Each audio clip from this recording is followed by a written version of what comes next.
नमस्कार, स्वागत है आज के इस ऑनलाइन क्लासेज में।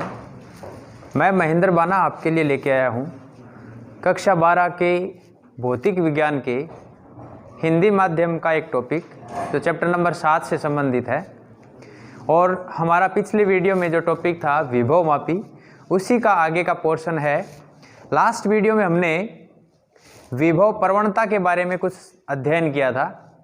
इस वीडियो में हम लोग विभवमापी की सुग्राह्यता के बारे में अध्ययन करेंगे।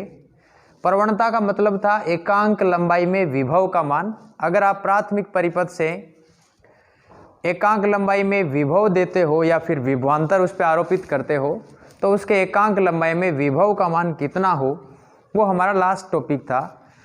अब का जो टॉपिक है वो है विभवमापी की सुग्राह्यता। सेंसिटिविटी कितनी है किसी विभवमापी की, अर्थात कोई विभवमापी कितने न्यूनतम मान को कितनी यथार्थता के साथ माप सके, इस बात को सेंसिटिविटी कहते हैं। अर्थात अलग अलग विभवमापी के लिए ये वैल्यू अलग अलग हो सकती है, जो डिपेंड करती है कि उसके तार की लंबाई कितनी है, उस पर विभव का मान कितना दिया गया है। तो आज का जो अपना टॉपिक है पहला वो है विभवमापी की सुग्राह्यता। मैंने समय बचत के लिए कुछ लिख रखा है पहले से ही।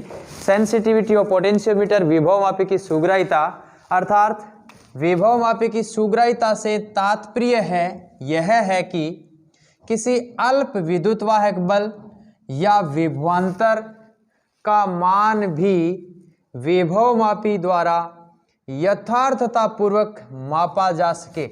यानी कि अगर आपसे कोई सेंसिटिविटी पूछे तो किसी विभवमापी की सुग्राह्यता का अर्थ है कोई विभवमापी न्यूनतम से न्यूनतम विद्युतवाहक बल को कितना एग्जैक्टली मेजर करता है, that is called sensitivity of potentiometer. उसके बाद विभवमापी की सुग्राह्यता इसके विभव प्रवणता, जिसको हमने अभी समझा था, विभव प्रवणता यानी तार के एकांक लंबाई में विभव के व्युत्क्रमानुपाती होती है। यानी विभवमापी की सुग्राह्यता इसके विभव प्रवणता के व्युत्क्रमानुपाती होती है। अर्थात जितना कम प्रवणता होगी या जितनी कम विभव की प्रवणता होगी, विभवमापी की सुग्राह्यता उतनी ही अधिक होगी। फिर से सुनो, अर्थात जितनी कम विभव प्रवणता होगी या विभव प्रवणता का मान जितना कम होगा, उतना ही विभवमापी की सुग्राह्यता अधिक होगी। विभवमापी की सुग्राह्यता बढ़ाने के उपाय क्या क्या है, कैसे कैसे बढ़ाएं? तो हमारे पास मान लो एक विभवमापी है जिसमें केवल 20 मीटर लंबा तार है, 20 मीटर या 2 मीटर लंबा तार है, 1 से और 2 मीटर लंबा तार। इसमें हमने 2 वोल्टेज दे दिया। कितना वोल्टेज दे दिया? 2 वोल्टेज। तो 2 वोल्टेज का मतलब एकांक लंबाई में विभव का मान 2/20 बराबर 0.1 वोल्ट हो गया। वहीं अगर इस तार की मैं लंबाई को बढ़ा दूं, 100 मीटर कर दूं या 10 मीटर कर दूं, तो 10 मीटर करते ही 2 वोल्टेज में 10 मीटर का मतलब हो गया 1000 सेंटीमीटर। तो ये वैल्यू आएगी 0.002 वोल्ट प्रति सेंटीमीटर। इसमें तो 20 सेंटीमीटर 200 सेंटीमीटर, माफ करना, 2 मीटर का मतलब 200 सेंटीमीटर और 200 सेंटीमीटर का मतलब हो गया 0.01 वोल्ट प्रति सेंटीमीटर। तो इसकी 2 मीटर वाले की तो विभव प्रवणता है 0.01 वोल्ट, लेकिन 1000 मीटर वाले की है हमारे पास 0.002 वोल्ट। यानी कि ये ज़्यादा एग्जैक्ट रीडिंग पड़ता है। जितना ज़्यादा मान एक्यूरेंसी के साथ पड़े, बाय द वे मैं अगर इस विभवांतर को अगर 0.001 वोल्ट देता हूं तो ये विभवमापी उसको रीड नहीं कर पाएगा, क्योंकि ये 1 सेंटीमीटर के अंदर इतना ही मान पड़ता है। वहीं अगर मैं इसकी बात करूं 10 मीटर वाले की, तो ये कम से कम 0.002 वोल्टेज तक की रीडिंग को रीड करता है। तो हम कह सकते हैं कि इसकी सेंसिटिविटी ज़्यादा है।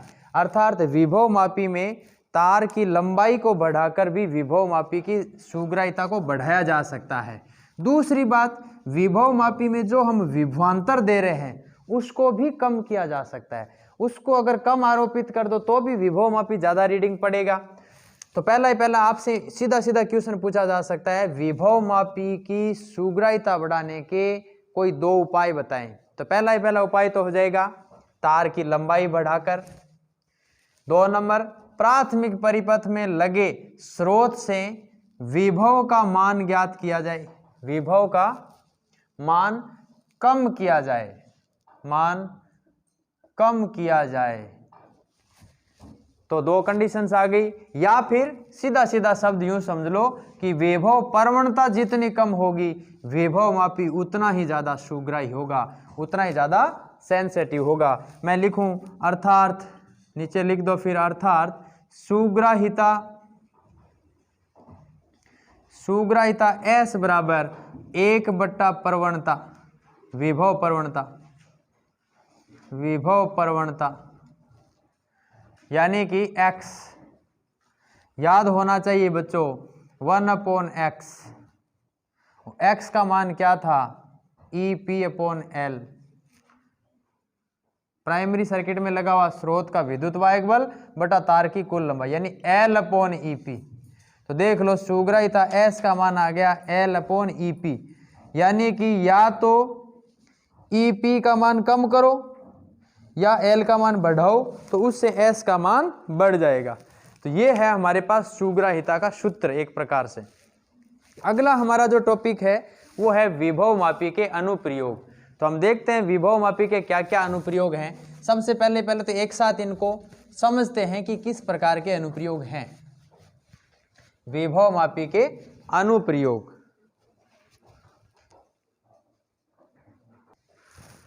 तो अब अपना टॉपिक है विभव मापी के अनुप्रयोग। विभव मापी के अनुप्रयोग अपना टॉपिक है ये, विभव मापी के अनुप्रयोग। हमारे पास मेन रूप से 5 अनुप्रयोग है जिसमें एक अनुप्रयोग हटा दिया गया। मतलब अनुप्रयोग का मतलब है विभव मापी की सहायता से आप क्या क्या ज्ञात कर सकते हो। 1 नंबर तो है विभव मापी की सहायता से, विभव मापी की सहायता से प्राथमिक सेल, प्राथमिक सेल का आंतरिक प्रतिरोध ज्ञात करना। आंतरिक प्रतिरोध याद करो, चैप्टर नंबर 5 में हम आंतरिक प्रतिरोध की परिभाषा सीख के आ चुके हैं। आंतरिक प्रतिरोध का मान ज्ञात करना, आंतरिक प्रतिरोध याद होना चाहिए, स्मॉल r से रिप्रेजेंट करते हैं सेल के अंदर की रिएक्शन के कारण उत्पन्न होने वाली बाधा, आंतरिक प्रतिरोध। ये पहला अनुप्रयोग है। और बाकी अभी चर्चा करेंगे। पहले मैं एक बार थोड़ा बता देता हूं, पहले सबसे पहले चर्चा हम इसी की करेंगे, इसी के बारे में लिखेंगे। हमारा टॉपिक यही है, determination of internal resistance using potentiometer of a primary cell. Primary cell का हम इंटरनल रेजिस्टेंस डिटरमाइन करेंगे।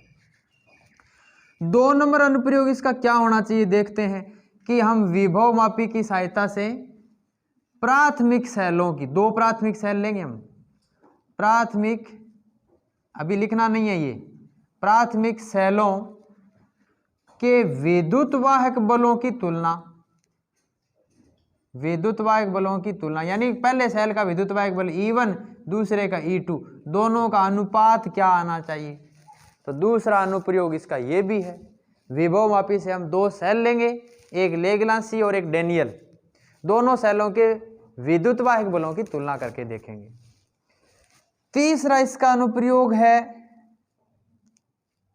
शंट प्रतिरोध का मान ज्ञात करना, अल्प प्रतिरोध का मापन, अल्प प्रतिरोध का मापन। अब की बार 2021 में कोरोना काल के तहत इस टॉपिक को हटा दिया गया है, डिलीट कर दिया इसको, ठीक है। तो ये टॉपिक हम नहीं पढ़ेंगे, अल्प प्रतिरोध का मापन। 4 नंबर इसमें है एमीटर का अंशशोधन,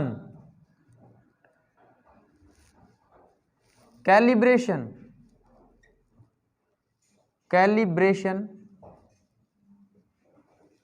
ऑफ एमीटर, एमीटर का अंशोधन, कैलिब्रेशन। मतलब हमने ये बात सीख रखी है कि विभव मापी ज़्यादा एक्यूरेट रीडिंग पढ़ता है बजाय वोल्टमीटर के और बजाय एमीटर के। एमीटर से भी ज़्यादा एक्यूरेट रीडिंग कौन पढ़ता है? विभव मापी। तो एमीटर की रीडिंग और विभव मापी की रीडिंग में अंतर कितना आता है उसको बोलते हैं कैलिब्रेशन। तो हम ये रीडिंग लेके देखेंगे, ये चेंज करके भी देखेंगे। ऐसे ही 5 नंबर इसका अनुप्रयोग है वोल्ट मीटर का कैलिब्रेशन या अंशोधन। तो ये 5 टॉपिक में से हमें इन 4 को ही पढ़ना है, फर्स्ट, सेकंड और ये 4th वाला मीटर का और वोल्ट मीटर का कैलिब्रेशन। ये अल्प प्रतिरोध का मापन जो है हमारे सिलेबस में की बार नहीं है। तो अपन चर्चा करते हैं सबसे पहले विभव मापी की सहायता से आंतरिक प्रतिरोध का मापन। देखते हैं किस प्रकार होता है आंतरिक प्रतिरोध का मापन, हम कैसे लिखने वाले हैं। लिखो भाई, विभव मापी का पहला अनुप्रयोग, determination of internal resistance of a primary cell using potentiometer. Topic का नाम हमारा यही है। इसके लिए सबसे पहले हमें सर्किट डायग्राम पता होना चाहिए। सर्किट डायग्राम कैसे, थोड़ा ध्यान से समझें। यह हमारा विभव मापी का तार है, ए और बी। ये विभव मापी वाला वो 10 मीटर का तार है। इसके साथ ही हमने प्राथमिक परिपथ में हम एक बैटरी जोड़ते हैं, की भी लगा सकते हैं बीच में सर्किट को ऑन ऑफ करने के लिए, और एक रिहोस्टेंट लगाते हैं।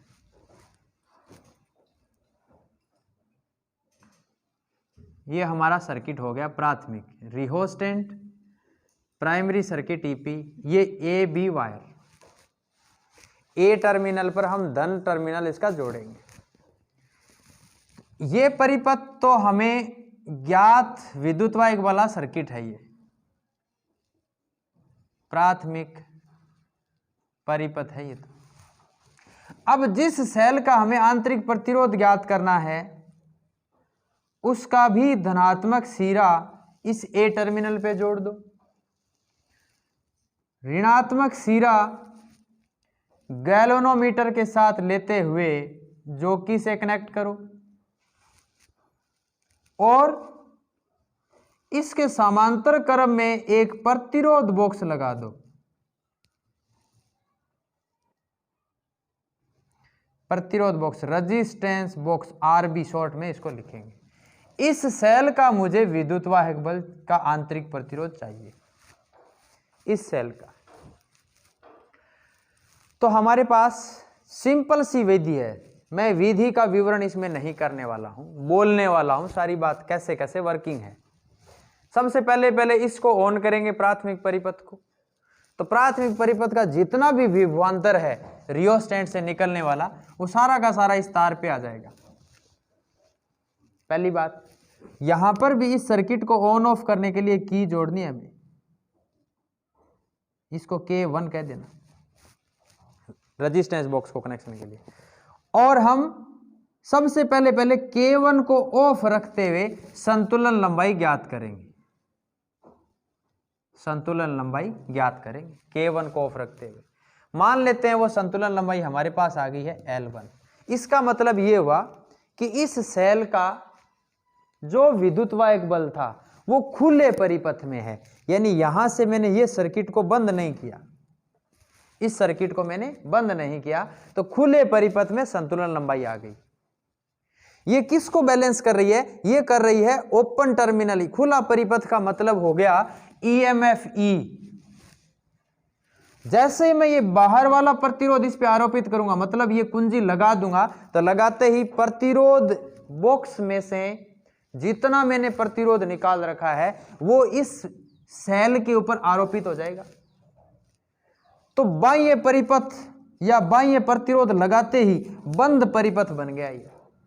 तो बंद परिपथ में विद्युत वाहक बल का मान होता है V। याद होगा मैंने टर्मिनल वोल्ट था और विद्युत वाहक बल की बात की थी। विद्युतवाहक बल होता है खुले सिरों पर बैटरी का विद्युतवाहक बल। बैटरी के खुले सिरों पर विद्युतवाहक बल का मान या विभवांतर का मान विद्युतवाहक बल कहलाता है। और वहीं अगर टर्मिनल बंद कर दें, जैसे ये एक प्रकार से टर्मिनल बंद हो गए, इसके अक्रॉस हमने ये आरबी लगा दिया रेजिस्टेंस बॉक्स, तो इस स्थिति में इसका विद्युतवाहक बल होगा वो होगा टर्मिनल वोल्टता V। इनका मान किसके बराबर होता है? IR के बराबर होता है। याद होगा आपको E इज इक्वल टू होता है V प्लस IR, या फिर V इज इक्वल टू होता है E माइनस IR। इन तीनों सूत्रों में से कोई सा भी सूत्र एक चयन कर सकते हो, सभी सही है। चैप्टर नंबर 5 से हम ये सीख के आ चुके हैं। तो ये जो E जो है ना, ये संतुलन लंबाई आ गई खुले परिपथ वाली। फिर इस सर्किट को लगा दो, लगाते ही संतुलन लंबाई थोड़ी कम हो जाएगी क्योंकि इसका प्रतिरोध भी इस पर हावी हो गया। तो ये आ गई डॉटेड लाइन से मिला दो इसको ऐसे, ये जो कीजिए। तो L1 तो किसका है मान? इसका EMF का, E का, इसका EMF। L2 किसका मान है? इसका टर्मिनल वोल्टता है जो कि इस रेजिस्टेंस R के अक्रॉस आती है। तो V की जगह तो मैं रखूंगा X इंटू L2। क्यों भाई साहब? क्योंकि L2 जो है वो संतुलन लंबाई है, उसको विभव प्रवणता से गुणा करते ही विभव का मान आ जाता है। अब कह दो सर विभव प्रवणता क्या है? अरे भाई साहब, विभव प्रवणता तो प्राथमिक सेल से जितना विद्युतवाहक बल दिया और कुल तार की लंबाई, ये विभव प्रवणता होती है, पहले पढ़ चुके हम लोग। L1 के रेस्पेक्ट में इसका EMF, तो वो E इज इक्वल टू आएगा X इंटू L1। इस सूत्र में मान रख के तो देखो प्यारे विद्यार्थियों, जैसे इस सूत्र में मान रखोगे that is become XL1 minus XL2, ये मान आ रखा है इसका। तो R का मान क्या हो जाएगा? कोई सा ही एक सूत्र इसमें चयन कर सकते हो आप। R का मान क्या हो जाएगा? R is equal to XL2 minus XL1 बट्टा I। क्या आ जाएगा? बट्टा I। याद करो I का मान होता है V अपॉन R। जैसे यहां पुट करोगे तो XL2 माइनस XL1 बट्टा V अपॉन R। V का मान क्या है? अभी तो लिखा है हमने, माफ करना, XL1 माइनस XL2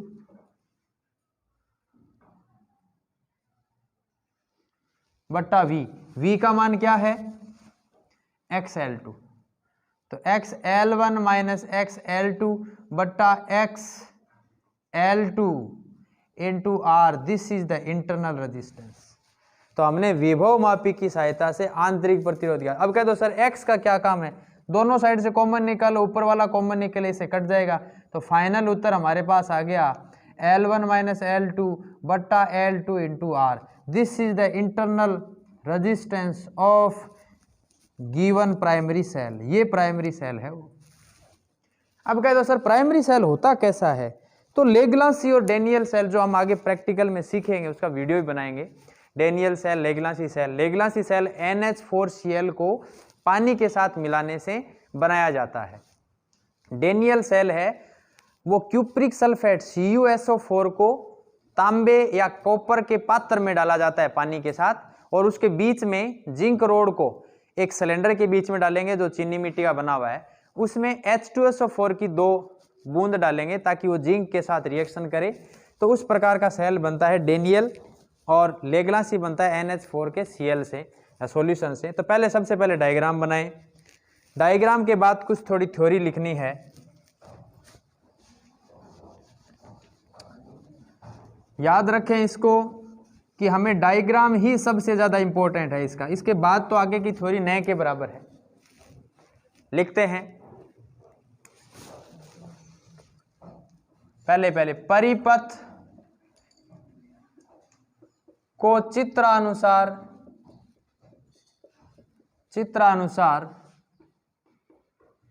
संयोजित किया जाता है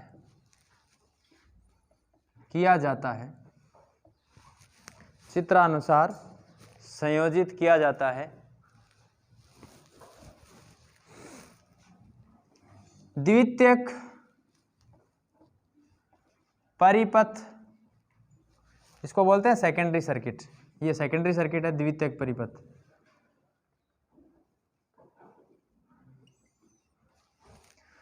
द्वितीयक परिपथ में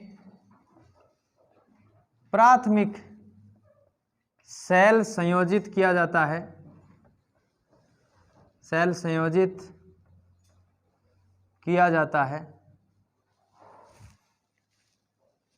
सेल संयोजित किया जाता है, जिसके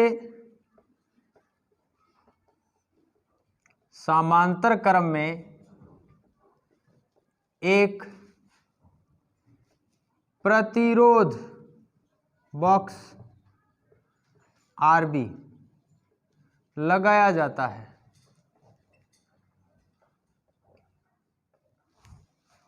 जिससे कुंजी K1 द्वारा ऑन या ऑफ किया जाता है,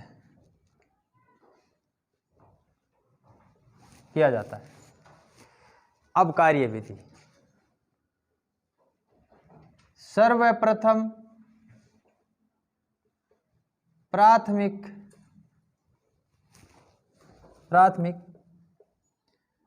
परिपथ की कुंजी चालू कर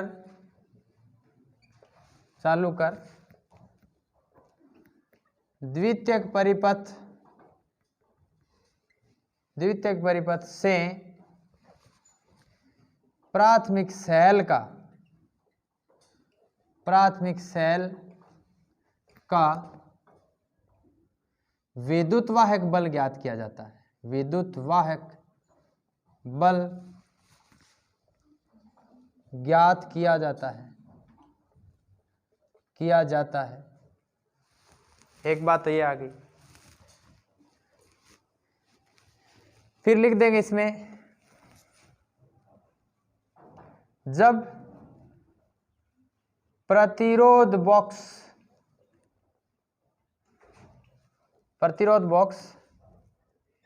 ई पर नहीं लगा हो तब संतुलन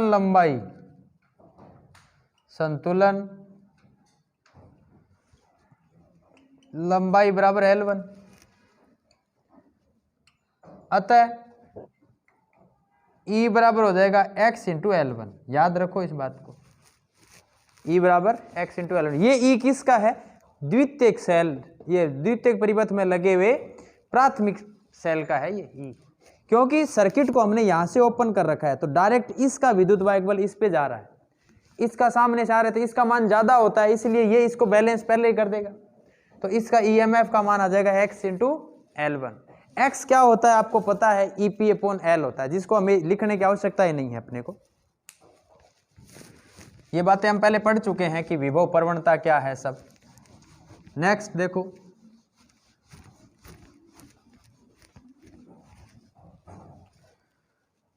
अब या इसके पश्चात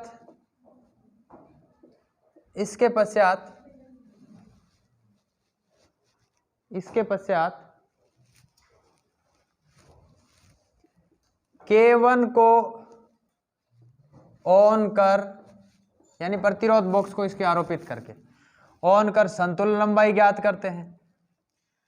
संतुलन लंबाई ज्ञात करते हैं जो प्राथमिक सेल,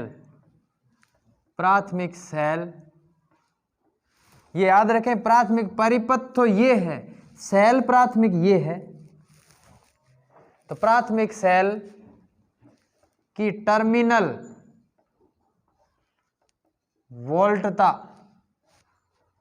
होगी, अर्थात V बराबर हो जाएगी x इंटू L2। L2 क्या है?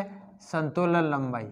बहुत इजी प्रैक्टिकल है, छोटा सा प्रैक्टिकल है, अगर प्रैक्टिकल रूप में भी अगर इसको करोगे, संतुलन लंबाई है ये। कारण एक बार इस की को निकाल दो, रीडिंग ले लो तो L1 आ जाएगी, बैलेंस्ड गैल्वेमीटर में 0 डिफ्लेक्शन आते ही। दूसरी बार की लगा दो और यहाँ से कोई प्रतिरोध निकालो, 1 ओम का 2 ओम का, जितना ओम का प्रतिरोध निकालोगे वो उसका R हो जाएगा, एक्सटर्नल रेजिस्टेंस R कहलाएगा वो। अतः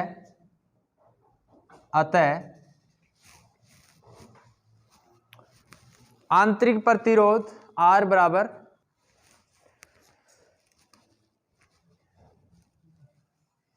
आंतरिक प्रतिरोध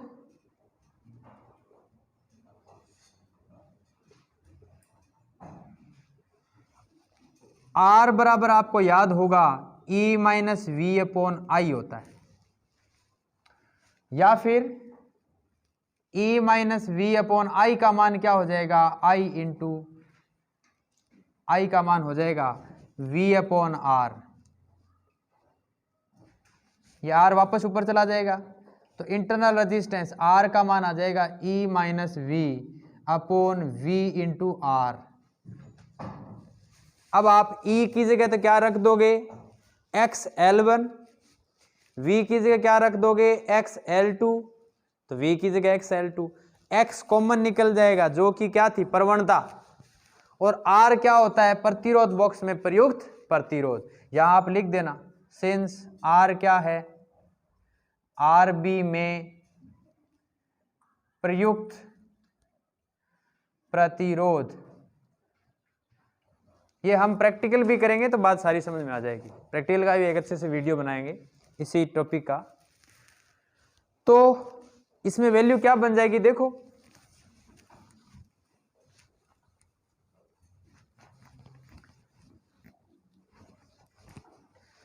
R का मान चेक करते हैं। इधर internal resistance R is equal to E का मान था XL1 माइनस V का मान था XL2 upon XL2 multiplied by R।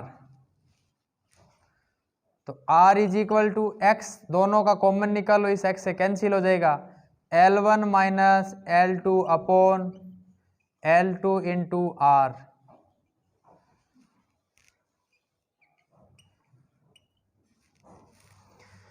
समीकरण स्टार लिख दो भाई, समीकरण स्टार प्राथमिक सेल के आंतरिक प्रतिरोध को व्यक्त करती है।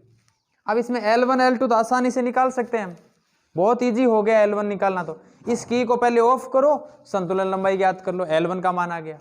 फिर इस की को लगा दो, संतुलन लंबाई ज्ञात करो, वो L2 आ जाएगा। ये L1 माइनस L2, उसमें L2 का वापस भाग दो और R से गुणा कर दो। जब आप की लगा रहे हो तब प्रतिरोध बॉक्स में कितना प्रतिरोध आपने निकाल रखा है वो मान रखना है यहाँ पर। तो उस सेल का आंतरिक प्रतिरोध का सूत्र हमारे पास आ गया। अनुप्रयोग नंबर 2 देखो, वो है विद्युतवाहक बलों की तुलना करना। अगला अनुप्रयोग अपना है दो सेलों के विद्युतवाहक बलों, विद्युतवाहक बलों की तुलना करना।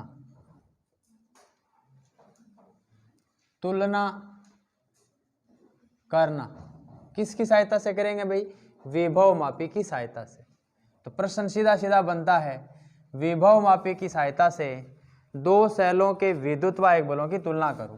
तो हम कह देंगे इसमें दो प्राथमिक सेल लेते हैं, माना जिनके EMF यानी विद्युतवाहक बल E1 व E2 है, E1 व E2 है। इन सेलों को द्वितीयक परिपथ में संयोजित करते हैं, द्वितीयक परिपथ में संयोजित करते हैं। देखो भाई संयोजित करते हैं किस प्रकार, डायग्राम मेन है इसका, वही हमारे पास प्राथमिक परिपथ जिसमें की लगाओ पहले कुंजी, ये सेल, सर्किट इसके अच्छे से आने चाहिए।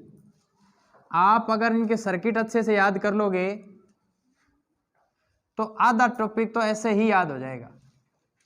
ये इसका रिहोस्टेट, ये प्राथमिक परिपथ तो सभी अनुप्रयोगों में एक जैसा ही रहना है, क्योंकि जब तक आप किसी एक स्टैंडर्ड सेल से एक बैटरी से इस पर विद्युतवाहक बल नहीं लगाओगे तब तक इसमें विभव प्रवणता नहीं ज्ञात कर पाओगे।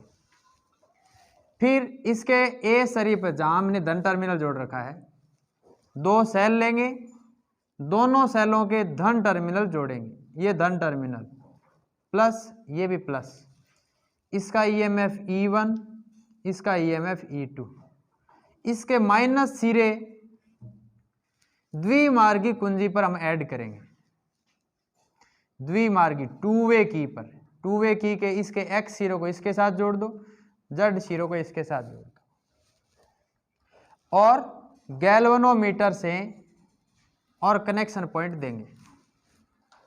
अगर टू वे की में मान लो इस y के साथ x को जोड़ दिया तो E1 का विद्युतवाहक बल यहां आ जाएगा, यानी E1 के रेस्पेक्ट में संतुलन लंबाई आएगी। फिर मैं इस पॉइंट को हटाकर इन दोनों के साथ कनेक्शन दे देता हूं, तो उस स्थिति में E2 विद्युतवाहक बल वाला मान यहां संतुलित होगा। दो स्थितियां देख लो, जिसका विद्युतवाहक बल ज्यादा है उसकी संतुलन लंबाई ज्यादा, जिसका विद्युतवाहक बल कम है उसकी संतुलन लंबाई कम आ जाएगी। दोनों के संतुलन लंबाइयों का रेशियो ले लो, अनुपात, तो हमारे पास दोनों विद्युतवाहक बलों की तुलना हो जाएगी। अब कहते हैं सर ये टू वे की होती कैसी है, हम दिखाते हैं अभी आपको टू वे की कैसी होती है।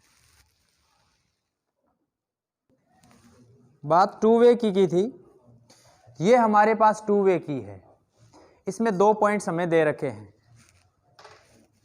इस पॉइंट को मैं अगर ऐसे समझूं, ये ऐसे लगी हुई है, यहां से गैल्वेनोमीटर जुड़ जाएगा, यहां से ये E1 जुड़ जाएगा और इस टर्मिनल से E2 जुड़ जाएगा, ऐसे ऐसे। अगर इसका कनेक्शन E1 का, मान लो ये लेग्लासी सेल है, तो इसका कनेक्शन प्लस टर्मिनल तो हमने ए सिरे पे जोड़ रखा है। विभव मापी का मैंने पहले वीडियो में दिखा रखा है, पोटेंशियोमीटर कैसा होता है, ए और बी दो टर्मिनल कैसे हैं। तो ए सिरे पर इसका धन टर्मिनल, माइनस सिरा यहां आएगा इस पॉइंट पर, और अगर मैं इसको यहां इसके साथ जोड़ दूं जहां से ये गैल्वेनोमीटर जुड़ा हुआ है, तो ये गैल्वेनोमीटर का कनेक्शन इस E1 के साथ हो गया और E2 के साथ ऑफ कंडीशन में है। तो इस कंडीशन में जो संतुलन लंबाई आएगी वो L1 आएगी। फिर इसको निकाल कर जैसे ही मैं इस पॉइंट पे डालता हूं तो इधर वाला सर्किट अब बंद हो गया, अब कनेक्शन हो गया इन दोनों का, E2 का गैल्वेनोमीटर के साथ। तो ये पॉइंट इसमें डालते ही इसके साथ कनेक्शन होते ही संतुलन लंबाई आ जाती है L2। अब कह दो सर ये प्राथमिक सेल क्या होता है, बार बार कहे जा रहे हो। तो हमारे पास ये जो सेल है, इस सेल को बोलते हैं प्राथमिक सेल, इसका नाम है लेग्लासी सेल। इसमें पानी के साथ हम NH4Cl का सॉल्यूशन डालते हैं, जिसमें ये जो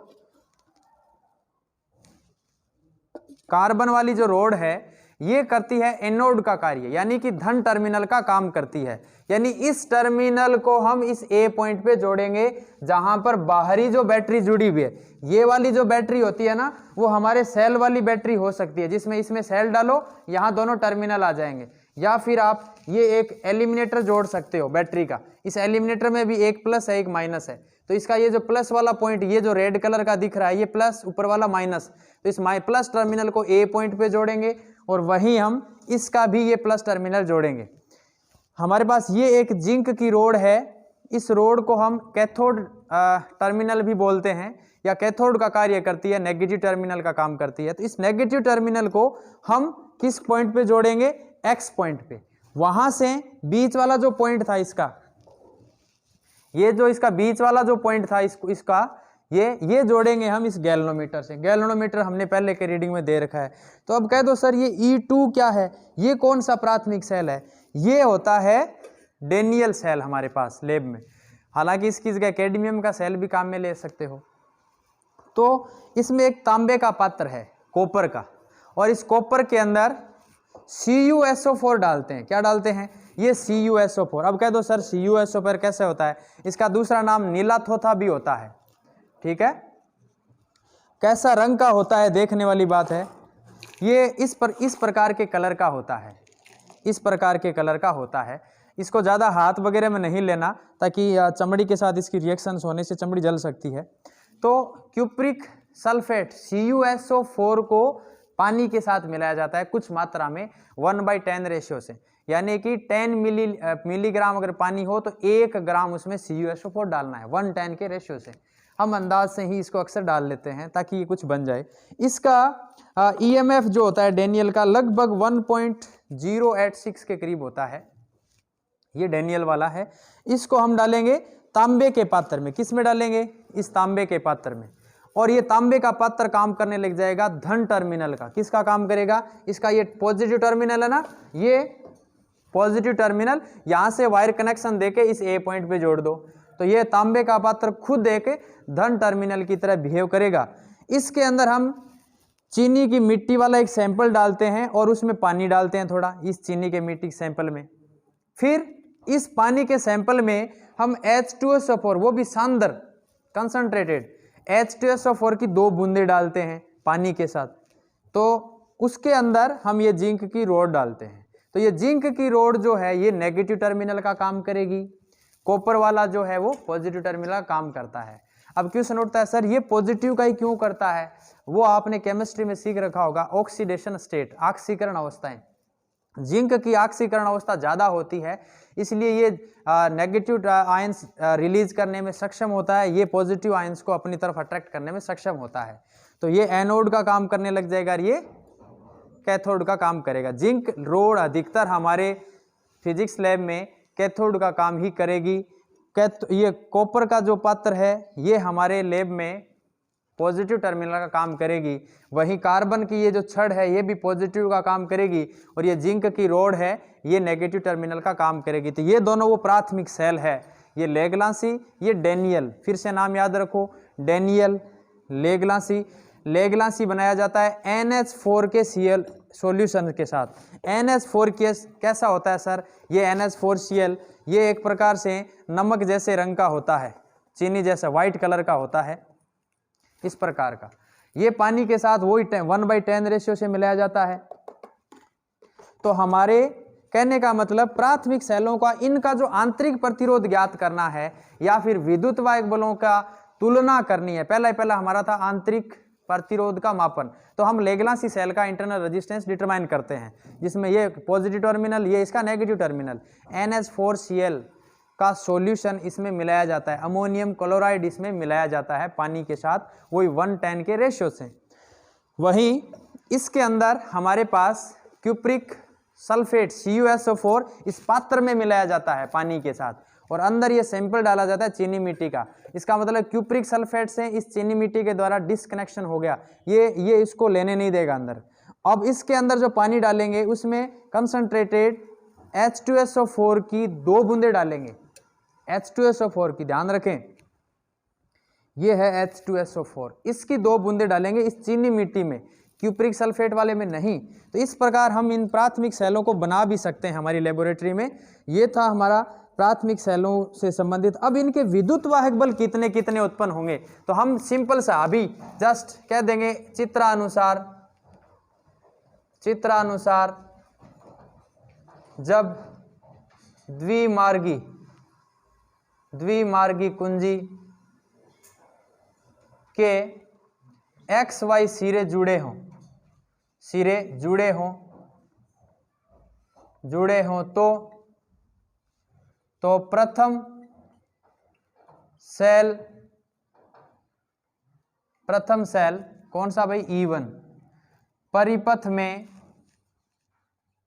जुड़ जाएगा। अतः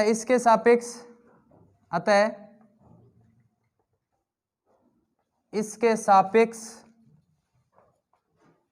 संतुलन लंबाई, संतुलन लंबाई, तो उसका मान आ जाएगा E1 is equal to XL1। याद रखो इस E1 का मान प्रवणता को संतुलन लंबाई L1 से गुणा करते ही मान आ जाएगा। संतुलन लंबाई L1 होगी, ऐसे लिख दो संतुलन लंबाई L1, अतः विद्युत वाहक बल E1 का मान कितना आ जाएगा X इंटू L1, पहली बात। इसी प्रकार दूसरी बात लिख रहे हैं हम, इसी प्रकार जब एक्स वाई को हटाकर वाई जेड को जोड़ा जाए तो E2 सेल परिपथ में संयोजित हो जाता है, संयोजित हो जाता है। इस अवस्था में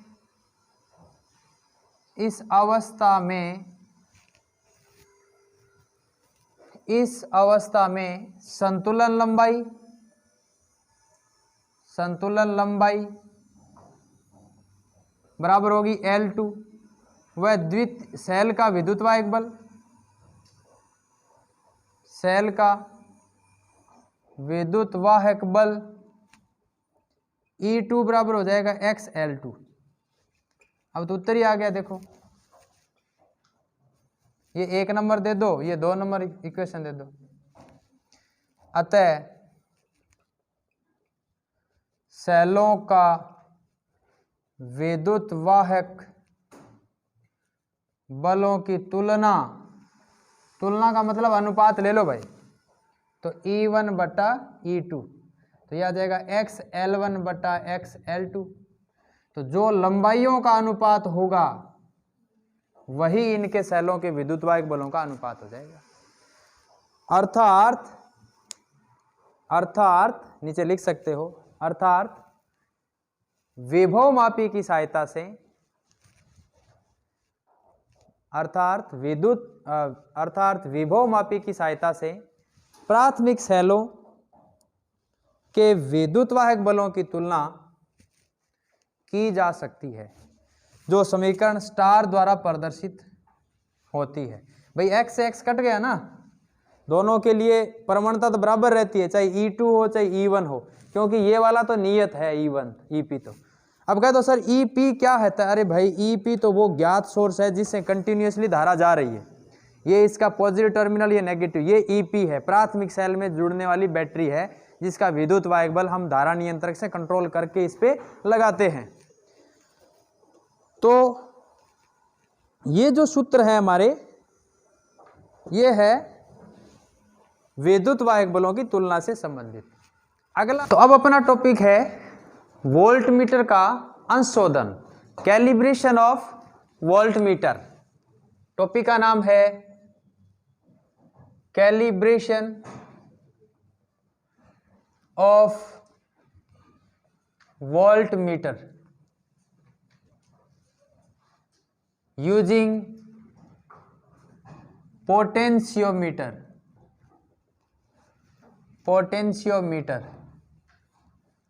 टॉपिक अपना ये है।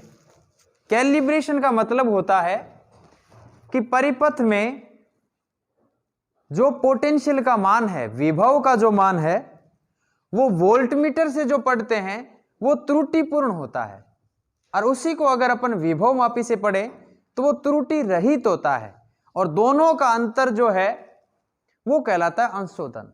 यानी कि विभव मापी द्वारा मापे गए मान से वोल्टमीटर के त्रुटिपूर्ण मानों का अंतर या सही करना वोल्टमीटर का अंशशोधन कहलाता है। तो इसमें लिख दीजिए, वोल्टमीटर द्वारा मापे गए पाठ्यांक विभिन्न कारणों, जैसे किसके द्वारा? वोल्ट मीटर द्वारा मापे गए पाठ्यांक विभिन्न कारणों, जैसे कौन कौन से कारण हैं? विभिन्न कारणों जैसे उपकरण की यांत्रिक त्रुटि, उपकरण की यांत्रिक त्रुटि, नंबर 1 तो ये हो गया। 2 नंबर इसकी त्रुटि हो सकती है वोल्टमीटर के पैमाने का,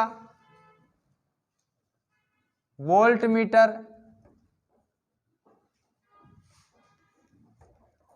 के पैमाने पर अंकित मान का सही नहीं होना। 2 बात ये भी हो सकती है, जैसे ये वोल्टमीटर बना हुआ है तो इसके अंदर ये जो लाइनें हैं एनालॉग टाइप का है, ये डिजिटल नहीं है। इसमें ये जो लाइनें हैं हो सकता है ये सुई जो राउंड करती है, घूमती है वोल्टेज को रीड करने के लिए, तो प्रत्येक खानों के बीच का जो गैप है वो सही नहीं हो, इस स्केल को बनाने में थोड़ी त्रुटि हो गई हो, या इसके द्वारा जो उपकरण है कोयल का रोटेशन सही नहीं हो सकता है, कोयल का एडजस्टमेंट सही नहीं हो सकता है, तो ये आंतरिक त्रुटियां हो सकती है। इसी के साथ तीसरा भी हो सकता है, या वोल्टमीटर में प्रयुक्त स्प्रिंग, वोल्टमीटर में प्रयुक्त स्प्रिंग का स्प्रिंग नियतांक, याद रखो स्प्रिंग नियतांक K होता है, 11वीं क्लास में हम सीख चुके हैं हुक के नियम से। स्प्रिंग नियतांक K स्प्रिंग नियतांक K के अपरूपता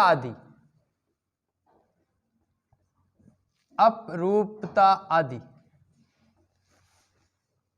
ये सारे कारण हो सकते हैं वोल्टमीटर द्वारा मापे गए विभिन्न कारण। देखो पूरी लाइन अभी कवर होगी, यहां इसको कोष्टक में डालो, यहां से वोल्टमीटर द्वारा मापे गए पाठ्यांक विभिन्न कारणों, जैसे ये सारे कारण विभिन्न कारणों के द्वारा त्रुटिपूर्ण प्राप्त होते हैं।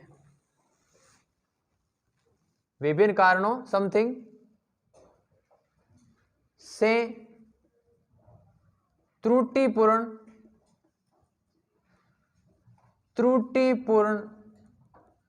होते हैं, इन कारणों के कारण ये त्रुटिपूर्ण होते हैं। अतः वैभव मापी द्वारा लिए गए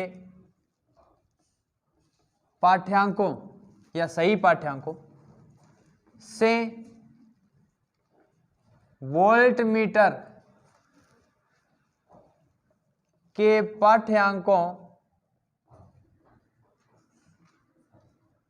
पाठ्यांकों की तुलना या अंतर ज्ञात करना वोल्टमीटर का अंशोधन कहलाता है। वोल्टमीटर का अंशोधन कहलाता है।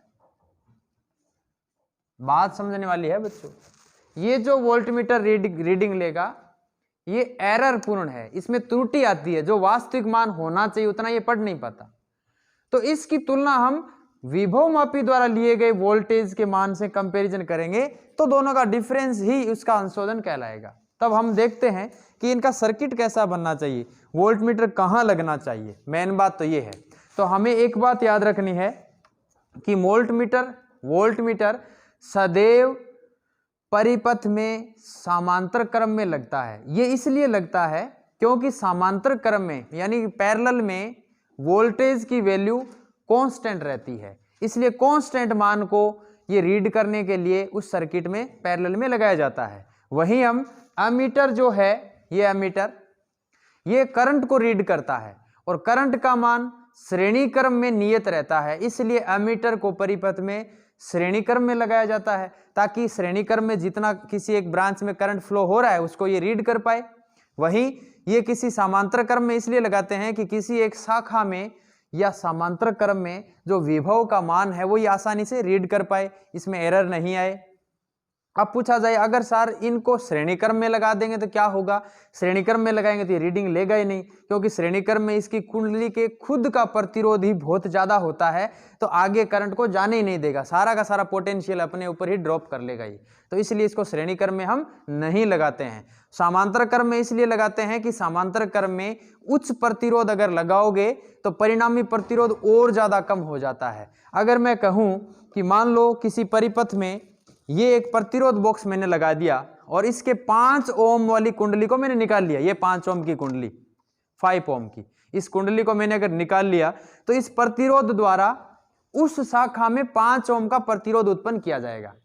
अब उस 5 ओम के प्रतिरोध पर विभव का मान कितना है तो उसके समांतर क्रम में आप वोल्टमीटर लगा दो, तो इस 5 ओम पर जितना विभव का मान है या विभवांतर का मान है वो ये वोल्टमीटर पड़ेगा। लेकिन वो वोल्टेज थोड़ा बहुत त्रुटिपूर्ण है, उसमें थोड़ी त्रुटि है, यानी कि वास्तविक रीडिंग उतनी नहीं है जितनी होनी चाहिए इस 5 ओम पर।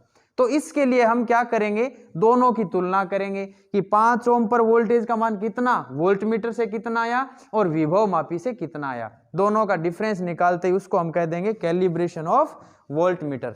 चर्चा करते हैं अपन एक डायग्राम की, जिसमें देखते हैं कि वोल्टमीटर को कहाँ जोड़ा जाए, एमीटर को कहाँ जोड़ा जाए। तो अच्छा सा एक डायग्राम, बहुत धीरे धीरे सीखना है आपको ये, और मैं इसका एक प्रैक्टिकल के अंदर भी पूरा वीडियो बनाऊंगा, तो हम उस टाइम भी इस बात को वापस सीखेंगे। तो थ्योरेटिकली बात अभी थोड़ा कैच करना, इस बात को प्रयास करना। देखो किस प्रकार का हम इसमें बनाते हैं। सबसे पहले तो हमें प्राइमरी सर्किट की आवश्यकता पड़ती है, प्राथमिक परिपथ। ये इसलिए जरूरी है कि हमें विभव की प्रवणता चाहिए। ये प्राथमिक परिपथ, इसमें हमने एक बैटरी लगा दी, एक रिहोस्टेंट लगा दिया RH1। अब हमें 2 रिहोस्टेंट लगाने पड़ेंगे इस परिपथ में, इसलिए पहले वाले को मैंने RH1 कह दिया। रिहोस्टेंट की अगर बात करो कि सर ये कैसा होता है, तो मैंने एक पहले के वीडियो में इसको अच्छे से समझाया है, रिहोस्टेंट किस प्रकार काम करता है, ये होता कैसे है। ये प्राइमरी सर्किट, ये हमारे इस विभव मापी के A और B टर्मिनल है, ठीक है। A और B आपको विभव मापी कई वीडियो में दिखा चुका हूं कैसा है। उन टर्मिनलों के ऊपर आप एक सोर्स लगाओगे तो उसका सारा का सारा पोटेंशियल इस तार पर ड्रॉप हो जाएगा, विभव का सारा मान इस पे विभव पतन हो जाएगा। और हम उसके बाद ये कहेंगे कि हमें विभव प्रवणता ज्ञात करने के लिए एक स्टैंडर्ड सेल भी चाहिए, तो एक स्टैंडर्ड सेल और ले लो ES, इसको द्विमार्गी कुंजी के टर्मिनल नंबर 1 पर जोड़ दो। द्विमार्गी कुंजी भी मैंने बता रखी है आपको कैसी होती है। फिर आगे बढ़ो, आगे बढ़ने से एक रेजिस्टेंस बॉक्स लगाओ, ये RB। इस RB को एक अन्य बैटरी के साथ जोड़ो, जिसका विद्युत वाहक बल E हो सकता है, E1 हो सकता है। इसको कंट्रोल करने के लिए वापस हमें एक RH2 चाहिए, एक की भी लगा सकते हो ताकि सर्किट को ऑन ऑफ भी किया जा सके। K2 कह सकते हो, इसको K1 कह सकते हो। ये रियोस्टेंट। अब इस रियोस्टेंट के पैरेलल में एक वोल्टमीटर जोड़ना है हमें, दैट्स ऑल। इस रियोस्टेंट के पैरेलल में एक हमें कनेक्शन देना है, और इसका ये पॉइंट यहां से एक निकाल कर थोड़ा आगे बढ़ा दो इसको, नंबर 1 पॉइंट। 2 नंबर पॉइंट से हम गैल्वेनोमीटर जोड़ ही लेंगे द्विमार्गी कुंजी के। इसका 3 नंबर पॉइंट है, इसको कनेक्शन दे देंगे हम इस रेजिस्टेंस बॉक्स का, साथ ही साथ हम इसको रिहोस्टेंट वाले पॉइंट से भी जोड़ेंगे। देखो ये सर्किट अपना एक अलग है, यानी इस बैटरी द्वारा जो विभवांतर दिया जाएगा वो इस रेजिस्टेंस बॉक्स पे अप्लाई होगा, और रेजिस्टेंस बॉक्स के किसी एक पर्टिकुलर प्रतिरोध पर, मान लो ये रेजिस्टेंस बॉक्स है, ये मैंने यहां लगाया सर्किट में ऐसे, और इसके पैरेलल में ये वोल्टमीटर लगा दिया, ये वोल्टमीटर लगा दिया, तो ये वोल्टमीटर इस रेजिस्टेंस बॉक्स के ऊपर जो पोटेंशियल ड्रॉप होगा वो रीड करेगा। लेकिन इस रेजिस्टेंस बॉक्स को करंट कौन देगा? ये देगा E, इससे इसमें करंट जाएगा। इसको कंट्रोल और कौन कर रहा है? एक रियोस्टेट कर रहा है वापस। और इनका आउटपुट टर्मिनल जो है रेजिस्टेंस बॉक्स से यहां से निकलने वाला, वो वापस तीसरे पॉइंट पे जाएगा। ये 2 नंबर पॉइंट पे गैलोमीटर, 3 नंबर पॉइंट पे जाएगा। ये द्विमार्गी कुंजी है, 2 वे की है, ये सारी की सारी 2 वे की भी मैंने पहले के एक वीडियो में आपको दिखाई है कि 2 वे की कैसी होती है। उसके बाद अब बात आती है हमें इसके ऑपरेट करने की। तो सबसे पहले हम लोग विभव प्रवणता के लिए टर्मिनल 1 और 2 को जोड़ेंगे। 1 और 2 को जोड़ते ही हमारे पास संतुलन लंबाई आ जाएगी। मान लेते हैं वो L0 है, तो इस L0 का मान अगर आप समझो तो x इंटू L0 बराबर ES के बराबर हो गया। x इंटू L, x का मतलब विभव प्रवणता, जो कि EP upon total L length. तो हम कहेंगे चित्रानुसार, ये सारी बातें चित्र में मैंने अभी समझा दी है। अब ये मेरे को कहने की आवश्यकता नहीं है कि प्राथमिक परिपथ में एक सेल, एक धारा नियंत्रक, एक कुंजी इस विभव मापी के साथ जोड़ा जाता है, जिसमें उच्च टर्मिनल को या उच्च विभव टर्मिनल को बिंदु A पर और निम्न विभव टर्मिनल यानी ऋणात्मक टर्मिनल को B पर। ये बात अब मेरे को लिखने की आवश्यकता नहीं है, बहुत पहले वीडियो में हम सीख चुके हैं सारी बातें। इसके द्वितीयक परिपथ में एक स्टैंडर्ड यानी मानक सेल जोड़ते हैं, जिसका उच्च विभव टर्मिनल बिंदु A पर। ये बातें अगर लिखना चाहो तो कोई लिख भी सकता है कि मानक सेल का उच्च विभव टर्मिनल बिंदु A पर, निम्न विभव टर्मिनल द्विमार्गी कुंजी के 1 नंबर टर्मिनल पर जोड़ते हैं। वह द्वितीय टर्मिनल से धारा मापी जोड़ा जाता है, जोकी की सहायता से संतुलन लंबाई ज्ञात करने के लिए, और उसी के साथ एक अन्य सेल लिया जाता है जिसके समांतर क्रम में एक प्रतिरोध बॉक्स और उसके भी समांतर क्रम में एक वोल्टमीटर लगाया जाता है, और उसका उच्च विभव टर्मिनल वापस A बिंदु के साथ जोड़ा जाता है। इस दूसरे सेल का, जो कि हमने द्वितीयक सर्किट में लगा रखा है, धारा नापी से रेजिस्टेंस बॉक्स को कनेक्ट किया जाता है, और उसका एक पॉइंट, एक टर्मिनल हम कहां जोड़ते हैं? नंबर 3 नंबर टर्मिनल पे जोड़ते हैं। तो सबसे पहला काम सुनने वाली बात यह है कि हम चित्रानुसार परिपथ को लिखो भाई, चित्रानुसार परिपथ को संयोजित करते हैं, संयोजित करते हैं। चित्रानुसार परिपथ को संयोजित करते हैं। तो चित्रानुसार परिपथ को संयोजित करते हैं, ये इस प्रकार हम इसको एडजस्टमेंट कर देंगे। फिर हम कहेंगे पहली बात, यदि द्विमार्गी कुंजी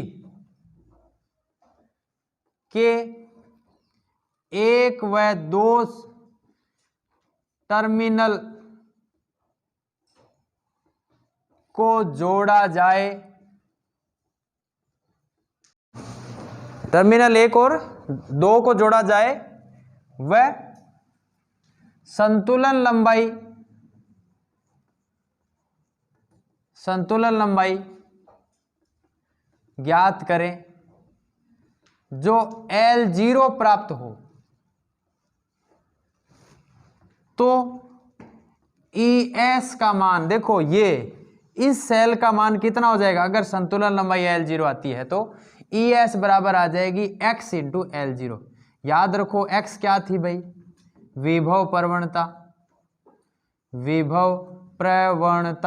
इसका भी सूत्र था, याद है ना, कि ये पूरा का पूरा और बट्टा टोटल लंबाई, इसका सूत्र था EP बट्टा L था। पर यहाँ से भी सूत्र निकल सकता है, क्योंकि मानक सेल भी अपने आप में एक धुरंधर सेल है, वो लंबे समय तक धारा रखता है नियत। इसकी परिभाषा ही ऐसी थी कि वह सेल जो परिपथ में लंबे समय तक धारा को नियत बनाए रखे, तो उसको हम लोग कहते हैं मानक सेल। तो ES का मान भी x इंटू L0, और इसमें तो कैपिटल L इसलिए था कि तार की संपूर्ण लंबाई को हमने कैपिटल L माना था। समीकरण 1 से हम कह सकते हैं कि x का मान जो है वो ES बटा L0 है। ये चीज नॉन है, ज्ञात है हमें।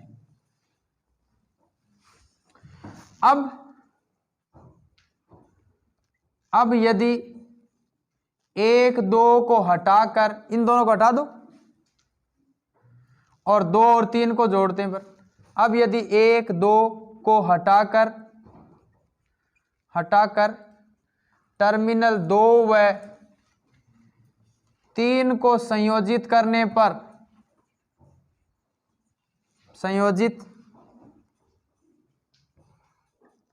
पर इन दोनों को संयोजित करने पर तथा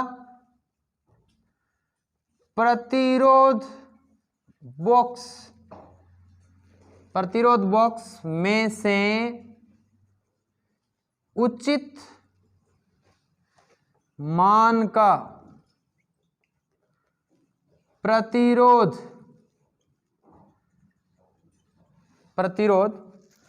का चयन करने पर, प्रतिरोध का चयन करने पर, प्रतिरोध बॉक्स में से उचित मान का प्रतिरोध का चयन करने पर, अब दो बातें हैं, ध्यान से सुनना। वोल्टमीटर में पाठ्यांक होगा V, और संतुलन लंबाई के आधार पर जो विभव आएगा वो आएगा V'।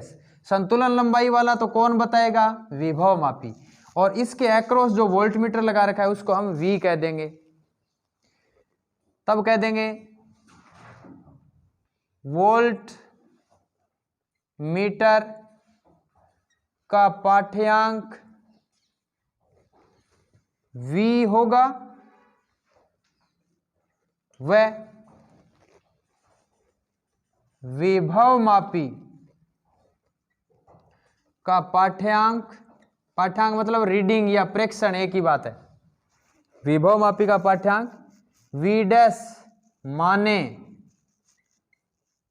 तो, या लें, माने नहीं, लेने पर, मानना तो अलग बात हो जाती है, लें तो वोल्टमीटर का अंशशोधन, देखो बच्चों वोल्टमीटर का अंशशोधन कैसे होगा, देखो पहले तो V' का मान भी तो लिखो।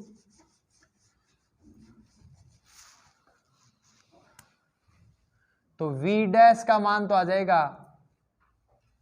x into L। L है संतुलन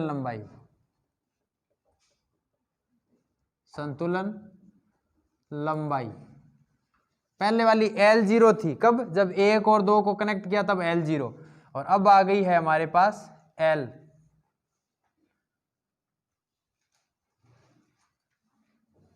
ये पॉइंट यहां पर आ गया। आपको याद होगा x का मान क्या है? x का मान है ES बटा L0। तो ES L upon L0 that is V'।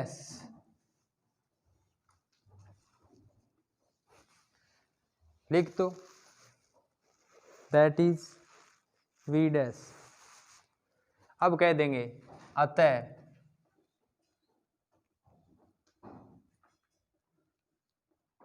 Voltmeter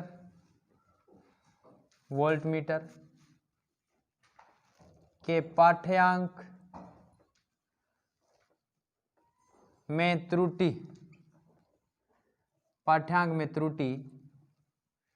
delta V बराबर, अब देखो भाई किसका ज्यादा आना चाहिए किसका कम आना चाहिए। वोल्टमीटर में एरर है तो वोल्टमीटर वाली रीडिंग में से V' घटा दो, that is called calibration of voltmeter. Main है इसका सर्किट आपको समझ में आना चाहिए।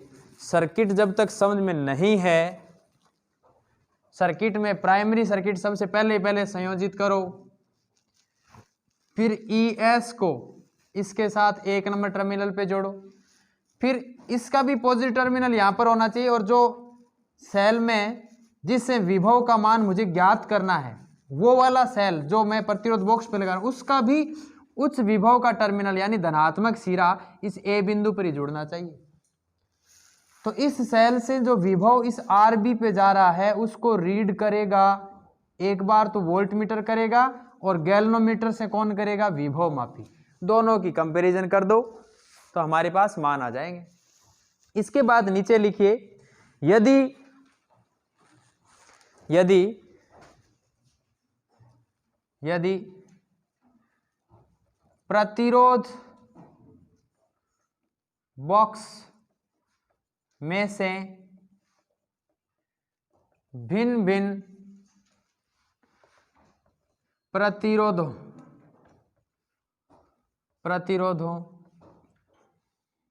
का चयन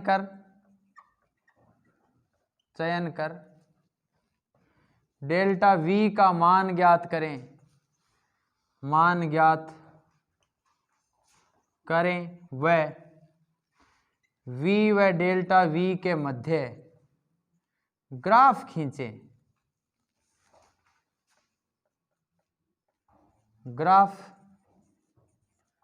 खींचें तो यह निम्न प्रकार प्राप्त होता है। ये नियत प्राप्त नहीं होगा, ध्यान रखना, फ्लैक्चुएट होगा। इस ग्राफ को अंशोधन ग्राफ भी कहते हैं। अंशोधन यानी कि कैलिब्रेशन कर्व।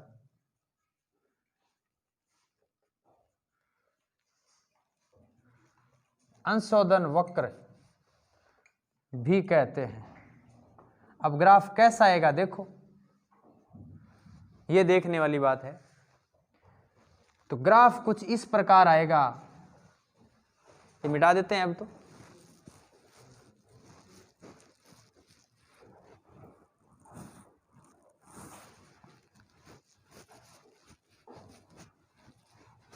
इस प्रकार आएगा ग्राफ।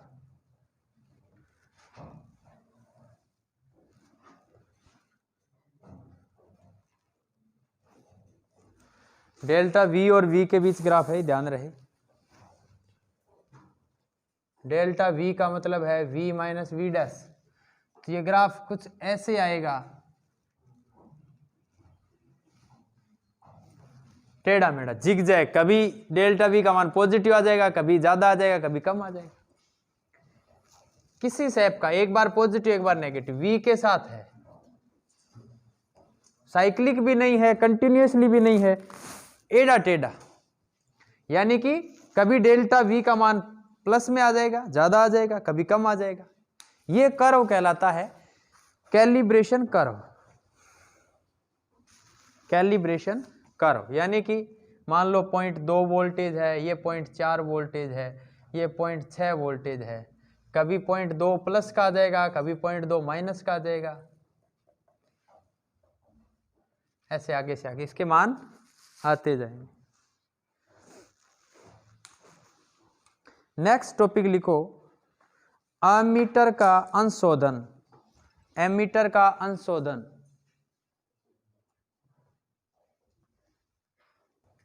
एमीटर के अंशोधन में हम देखते हैं एमीटर का अंशोधन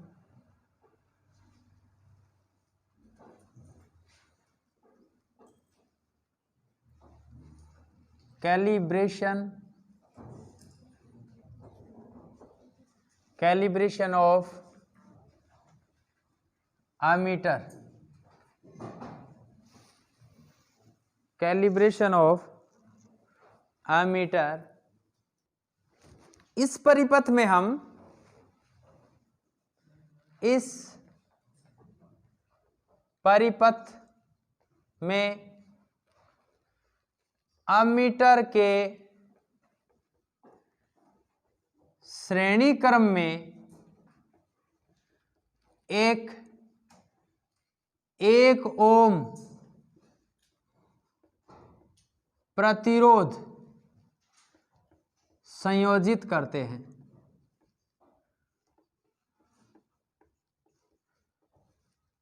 ताकि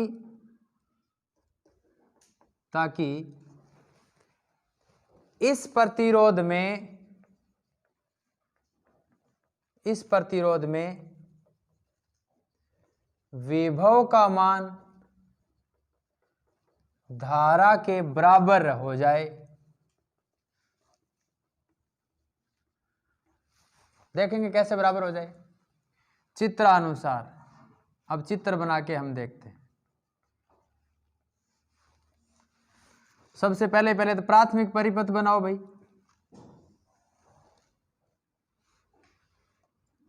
थोड़ा इधर बना देते हैं ताकि उधर लिखने में आसानी रहे। सबसे पहला काम हमारा है प्राथमिक परिपथ को संयोजित करना। ये कुंजी बीच में कोई की लगा दी, ये बैटरी जिसका ईएमएफ है ईपी प्लस माइनस। इसको बड़ी डंडी इसलिए कहते हैं कि इसका विभव ज़्यादा होता है, उच्च होता है, इसका निम्न विभव होता है। अगर कई बार आपसे कहे उच्च विभव, इसका मतलब धनात्मक टर्मिनल। धन सिरा बैटरी का हमेशा उच्च टर्मिनल, उच्च वोल्टेज पर होता है, हाई वोल्टेज पर होता है। वहीं इसके साथ एक रिहोस्टेंट लगा देते हैं इसको कंट्रोल करने के लिए, RH1।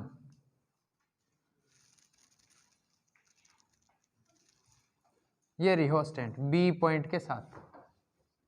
प्राथमिक परिपथ हमारा कंप्लीट। इसको आप ऐसे नाम भी लिख सकते हो, ये प्राथमिक परिपथ है। ये सभी चारों के चारों जितने भी एप्लीकेशन हम पढ़ने जा रहे हैं सब में यही है। ये अपना अंतिम एप्लीकेशन आज का और इस चैप्टर का भी अंतिम टॉपिक है ये, थोड़ा ध्यान रखें इस बात का। शुरू करते हैं। हम देखो सबसे पहले तो हमें इसका मानकीकरण ज्ञात करने के लिए, मानकीकरण का मतलब विभव की प्रवणता कह सकते हो या संतुलन लंबाई जब सर्किट ओपन टर्मिनल में हो। तो मानकीकरण के लिए हम एक मानक सेल लेते हैं, ये मानक सेल जिसका उच्च टर्मिनल जो है या उच्च विभव वाला टर्मिनल बिंदु ए पर ही संयोजित करेंगे। दूसरा नेगेटिव टर्मिनल जो है वो बिंदु ए पर संयोजित करेंगे, ध्यान रखें इस बात का। और देखो प्यारे विद्यार्थियों, 1 ओम का प्रतिरोध लगाएंगे किसके सब श्रेणी क्रम में, एमीटर के श्रेणी क्रम में। ये आर का जो मान है वो 1 ओम है। इसमें जो विभव का मान होगा V बराबर आई आर, तो R का मान 1, तो जो I का मान है वही वोल्टेज का मान होता है। अर्थात V डैश का जो मान आएगा या V का जो मान आएगा वो इस एम्पियर I के बराबर रहेगा। और देखो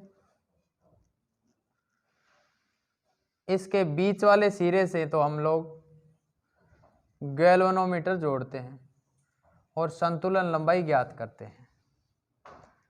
3 नंबर टर्मिनल है इसका, इसको हम लोग एमीटर के साथ जोड़ते हैं, ये 3 नंबर टर्मिनल। अरे भाई इसको भी मोड़ के लगा सकते हो, परंतु यहां मैं एक रियोस्टेंट और लगा देता हूं ताकि आसानी रहे। यहां नहीं लगाओ तो दूसरी जगह लगा दो, अपनी मर्जी है हम सर्किट कैसे बनाएं। ये लो, इसके साथ हमने रियोस्टेंट लगा दिया, इसको घुमाकर ऐसे एरो का निशान बताओ, RH2 that is plus minus, ये ई विद्युत वाहक वाली बैटरी। सर्किट वैसा का वैसा ही है, फर्क इतना है यहाँ रजिस्टेंस बॉक्स खींच गए, 1 ओम की हमने कुंडली लगा दी या 1 ओम प्रतिरोध लगा दिया और उसका श्रेणी क्रम में एमीटर लगा दिया, यहाँ से तार लेके 3 नंबर टर्मिनल पे डाल दिया। इस प्रकार का हमारे पास ये सर्किट हो गया। याद करो भाई, आप इसको बॉक्स के रूप में भी बता सकते हो, कोई दिक्कत वाली बात नहीं है। ऐसे लिखो, चित्र बना लो अच्छे से।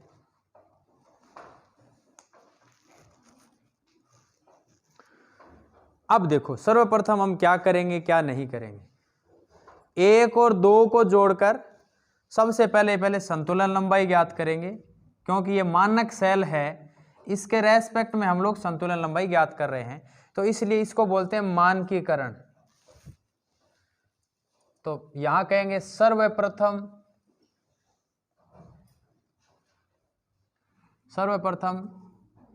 टर्मिनल 1 व 2 को जोड़कर संतुलन लंबाई ज्ञात की जाती है। संतुलन लंबाई ज्ञात की जाती है 1 और 2 को जोड़कर। अब संतुलन लंबाई के कोष्टक में आप लिख देना L0। यह एक प्रकार से विभव मापी का मानकीकरण है, ये मानकीकरण कहलाता है। हमें क्या मिल जाए इससे विभव की प्रवणता मिल जाएगी, अर्थात मानक सेल का विद्युत वाहक बल ES बराबर x into L0, which implies x is equal to ES upon L0 आ गया। x का मान EP अपॉन कैपिटल L होता है, उसकी बजाय हम अब लिखने लग जाएंगे ES बटा L0। ये ES जो होता है ना, इसकी वैल्यू फिक्स होती है, हम पहले से डिटरमाइन करके रखेंगे कि ये 2 वोल्ट रख रहे हैं कि 1 वोल्टेज रख रहे हैं। ज़्यादातर हम 2 वोल्टेज से कम ही मान रखते हैं ये इसका। तो ये ES का मान मान लो 2 वोल्टेज भी है, तो 2 में इस L0 का भाग दे देंगे, दैट इज कॉल्ड X। फिर देखो अब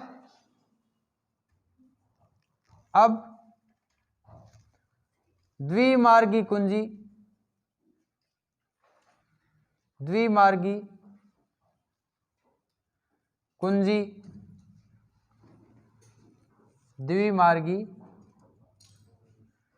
कुंजी के टर्मिनल 2 व 3 को संयोजित किया जाता है। संयोजित किया जाए एवं 1 व 2 को हटा दो,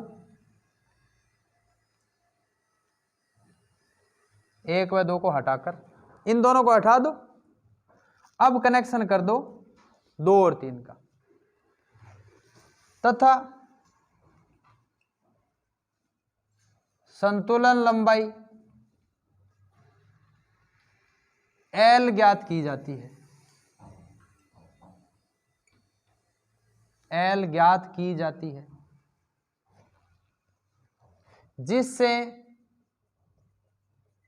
जिससे R प्रतिरोध पर विभव का मान, R प्रतिरोध पर विभव का मान क्या हो जाएगा भाई, V डैश। R प्रतिरोध पर विभव का मान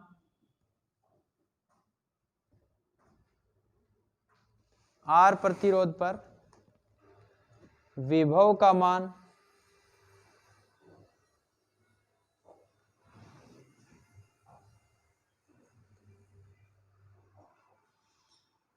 R प्रतिरोध पर विभव का मान क्या आना चाहिए, देखते हैं। ये थोड़ा मिटा देता हूं अब मैं।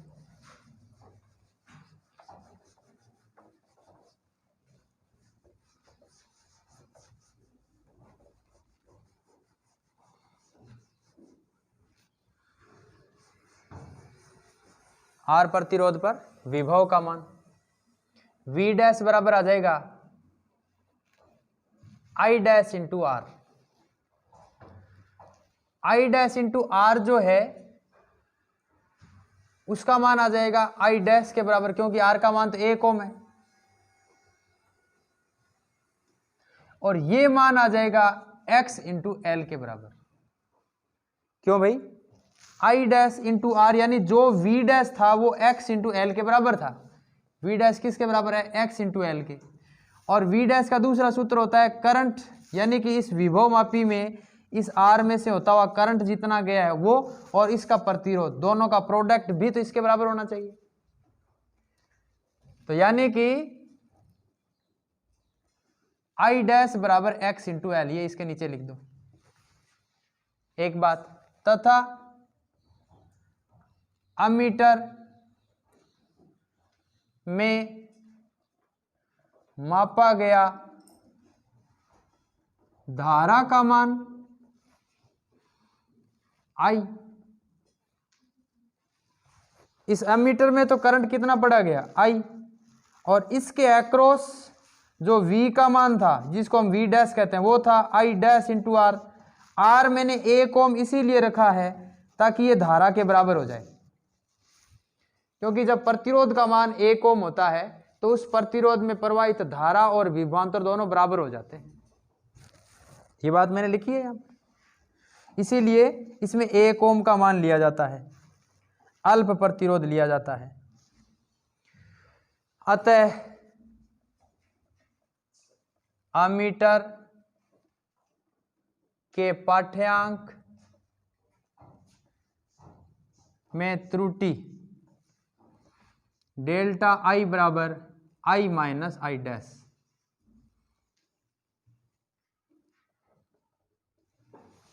इसका मान ज्ञात कर लेंगे अलग अलग प्रतिरोधों पर। प्रतिरोध तो अलग अलग लगाने की आवश्यकता ही नहीं है, रियोस्टेट से वैल्यू चेंज कर जाएंगे। उपरोक्त समीकरण अमीटर के अंशशोधन को व्यक्त करती है।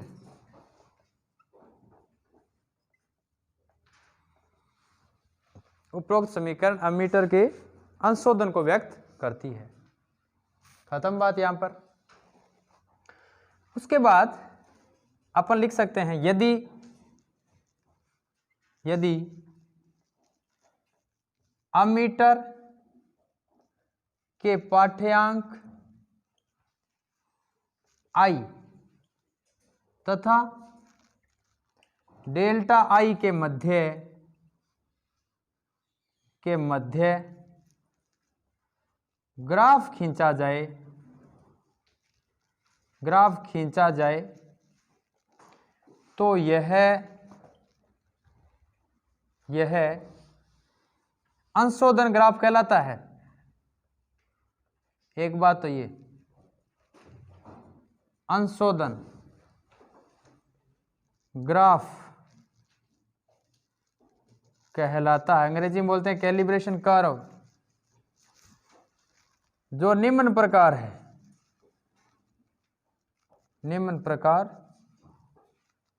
अब कह दो सर 1 ओम का प्रतिरोध कहां से लाओगे? अरे भाई हम ये प्रतिरोध बॉक्स ही जोड़ देंगे ये, और इसका 1 ओम वाला प्रतिरोध निकाल के छोड़ देंगे, ऐसे कनेक्शन में दे देंगे इसको। ऐसे एक तार यहां इनपुट दिया, दूसरा अमीटर में जोड़ देंगे। अमीटर हमारे पास ये पड़ा, इस अमीटर के साथ जोड़ देंगे प्लस सिरे के साथ। यहां से प्लस आ रहा है तो अमीटर का ही प्लस जोड़ दो, यहां से माइनस अगर आ रहा है तो अमीटर का माइनस जोड़ो, रियोस्टेट से होता हुआ ऐसे जोड़ दो, इनको कनेक्शन हो जाएगा। तो that is ammeter and that is resistance box. इसमें अलग अलग वैल्यू दी हुई है। आगे के जब वीडियो पढ़ेंगे तो इसके अंदर का खाका भी देखेंगे, इसको खोल के अंदर किस प्रकार की स्ट्रक्चर है हम उसकी भी चर्चा करेंगे, कैसे इसमें कॉइल्स बनाई हुई है। आजकल कार्बन वाले रेजिस्टेंस भी इसमें लगे हुए रहते हैं। तो ये था हमारा। अब इसमें कैलिब्रेशन कर्व और बना देते हैं, इसको मैं ऊपर ले रहा हूं यहां पर कैलिब्रेशन कर्व को। इस प्रकार का कर्व बना दो भाई, ऐसे बना दो। आई के साथ डेल्टा आई का कर्व है, बना दो। ये भी 0.2 एम्पियर, 0.6 एम्पियर ऐसे कुछ मान आते जाएंगे। 0.4, 0.6, 0.8, दैट्स ऑल। तो आज के लिए बस इतना ही। कल फिर मिलते हैं नई ऊर्जा के साथ, नई सोच के साथ और नए चैप्टर के भी साथ।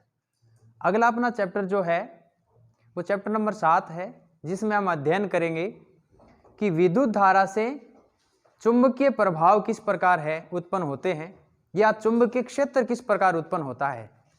तो आगे के टॉपिक के लिए आपको अग्रिम शुभकामनाएं। फिर मिलते हैं नए टॉपिक के साथ।